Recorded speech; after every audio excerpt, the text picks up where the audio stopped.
Hello everyone, welcome to today's daily insight. ഇന്നത്തെ നമ്മുടെ daily ഇൻസൈറ്റിലേക്ക് ഏവർക്കും സ്വാഗതം. നമ്മുടെ വിഷയം ക്രിയേറ്റീവ് തിങ്കിങ് ആണ്.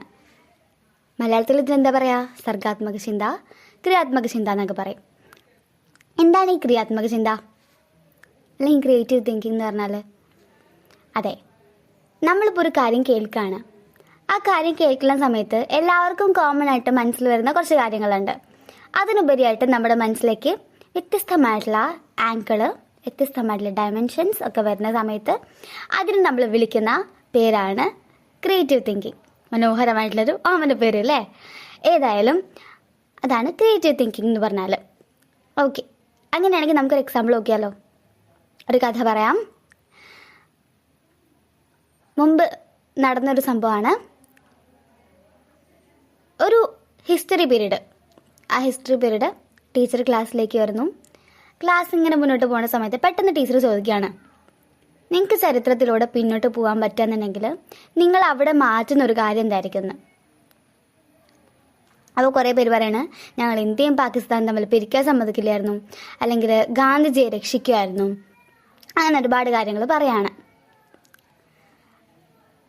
ആ സമയത്ത് ടീച്ചർ പറയാണ്, ഞാൻ അങ്ങനെയാണെങ്കിൽ ഇതൊന്നും ആയിരിക്കില്ല ചെയ്യാൻ പോകുന്നത്. ഞാൻ ചെയ്യാൻ എന്തായിരിക്കും എന്നറിയോ? VNA ഫൈൻ ആർട്സ് സ്കൂൾ എന്ന് പറഞ്ഞിട്ടൊരു സ്ഥാപനമുണ്ട്. ഈ സ്ഥാപനത്തിൽ അഡ്മിഷൻ ക്രൈറ്റീരിയ അത് ഞാൻ മാറ്റി എഴുതുമായിരുന്നു എന്ന് പറയാണ്. അപ്പോൾ ടീച്ചർ അങ്ങനെ പറഞ്ഞപ്പോൾ കുട്ടികൾക്ക് എല്ലാവർക്കും സംശയമായി, ഇതെന്തപ്പോൾ ടീച്ചർ ഇത്രയും ചെറിയൊരു കാര്യം പറയണേ, ഇതിപ്പോൾ മാറ്റിയെന്ന് വിചാരിച്ച് പ്രത്യേകിച്ച് എന്താ ഉണ്ടാകാൻ പോണേ എന്ന് വിചാരിക്കുകയാണ്. അപ്പോൾ ടീച്ചറോട് കാര്യം ചോദിച്ചു. അപ്പോൾ ടീച്ചർ പറയാണ്, അവിടെ പഠിക്കാൻ ആഗ്രഹിച്ചിരുന്ന ഒരു ബാലൻ ഉണ്ടായിരുന്നു, 16 വയസ്സുകാരനായ ഒരു ബാലൻ. അങ്ങനെ വീട്ടിലൊക്കെ വാശി പിടിച്ച് ആർട്ടിസ്റ്റ് ആവാനുള്ളൊരു ആഗ്രഹത്തിലാണ് അവിടേക്ക് പോകുന്നത്. എൻട്രൻസ് ടെസ്റ്റ് ചെയ്തിരുന്നു, ഫെയിലായി. അങ്ങനെ എന്നാലും രണ്ടാമത്തെ പ്രാവശ്യം പിന്നെയും പരിശ്രമിച്ച് എൻട്രൻസ് ടെസ്റ്റ് എഴുതാണ്.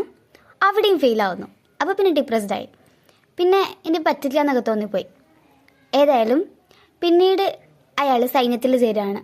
പക്ഷേ പ്രത്യേക കാരണങ്ങൾ കൊണ്ട് ജയിലിലാവുകയാണ്. ജയിലിലായ ശേഷം അവിടെ നിന്ന് ഒരു പുസ്തകം എഴുതുന്നു.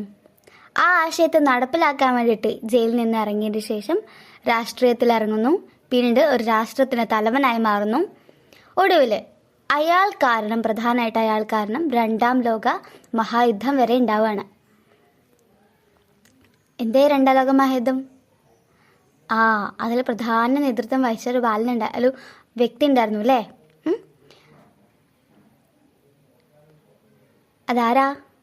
അതിലൊരാളാണ് അഡോൾഫ് ഹിറ്റ്ലർ എന്ന് പറഞ്ഞത്. അയാളെ കുറിച്ചാണ് നമ്മൾ ഇത്രയും നേരം പറഞ്ഞുകൊണ്ടിരുന്നത്.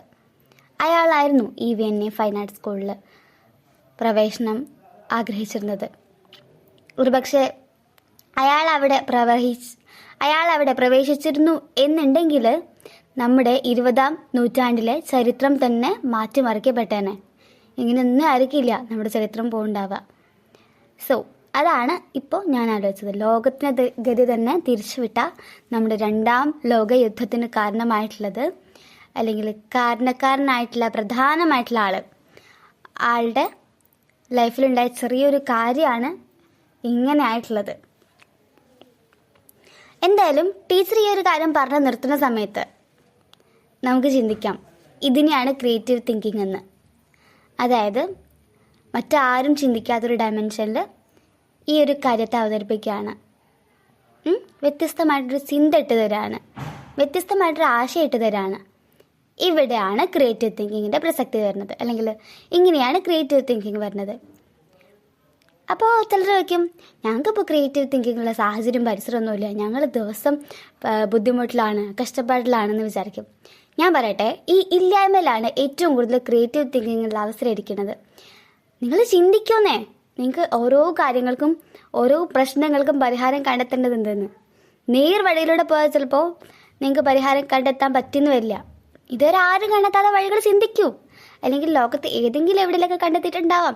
എന്നാലും നിങ്ങളിങ്ങനെ വ്യത്യസ്തമായിട്ട് ചിന്തിച്ച് കണ്ടുപിടിക്കൂ. നിങ്ങൾക്കാണ് അവിടെ ഏറ്റവും കൂടുതൽ ചിന്തിക്കാനുള്ള അവസരമുള്ളത്. പിന്നെ പറയാണ് എനിക്കിപ്പോൾ ചിന്തിക്കാനുള്ള കഴിവൊന്നുമില്ല എന്ന് തോന്നുന്നുണ്ടോ? എന്നൊരു കാര്യം പറയട്ടെ. ക്രിയേറ്റീവ് തിങ്കിങ് എന്ന് പറഞ്ഞാൽ ഒരു സ്കില്ലാണ്, അതുപോലെ തന്നെ അതൊരു കലയുമാണ്. സ്കില്ലാകുമ്പോൾ എന്താ പറ്റുക? നമുക്കത് നേടിയെടുക്കാൻ പറ്റൂല്ലേ പ്രാക്ടീസിലൂടെ. അങ്ങനെയാണെങ്കിൽ നമുക്കത് പ്രാക്ടീസിലൂടെ നേടിയെടുക്കാം. സോ എങ്ങനെയാണ് പ്രാക്ടീസ് ചെയ്യുക? ഞാൻ പറയാം. നിങ്ങൾ ദിവസത്തിൽ കാണുന്ന നിരവധി കാര്യങ്ങളുണ്ട്, അല്ലെങ്കിൽ നിരവധി ഉപകരണങ്ങളുണ്ട്. അവയ്ക്കൊക്കെ പ്രധാനമായിട്ടൊരു പേർപ്പസ് ഉണ്ട്. അതിലുപരി നമ്മൾ യൂസ് ചെയ്യുന്ന അല്ലെങ്കിൽ നമ്മൾ വിചാരിക്കുന്ന കുറച്ച് പേർപ്പസുകളും ഉണ്ട്. അതിൽ കോമൺ പേർപ്പസ് എല്ലാവർക്കും കിട്ടും. ഇപ്പോൾ എക്സാമ്പിൾ പറയുന്നതിൽ പെന്ന് എന്തിനാണ് യൂസ് ചെയ്യുക? എഴുതാനല്ലേ. ആ പെന്ന് തന്നെയല്ലേ പരീക്ഷയ്ക്ക് ഉത്തരം കിട്ടാതെ വെക്കുമ്പോൾ നമ്മൾ പിടിച്ച് കറക്കണത്, അല്ലെങ്കിൽ വെറുതെ ബോറടിക്കുമ്പോൾ പിടിച്ച് കറക്കണത്. അതല്ലെങ്കിൽ നമ്മൾ പെന്ന് വെച്ചാണ് ചിലപ്പോൾ ഒരാളെ തോണ്ടി വിളിക്കാറില്ലേ. അങ്ങനെ നിരവധി നമ്മൾ അറിയാത്ത ആവശ്യങ്ങളുണ്ട്. അത്തരത്തിലും കൂടി നിങ്ങളുടെ ചിന്തകൾ നീങ്ങണം.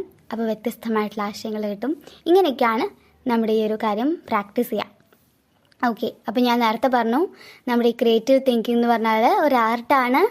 സോ നമുക്കൊക്കെ ഒരു ആർട്ടിസ്റ്റായിട്ട് മാറാം, നമുക്കൊരു സ്കിൽ ഉണ്ടാക്കിയെടുക്കാം.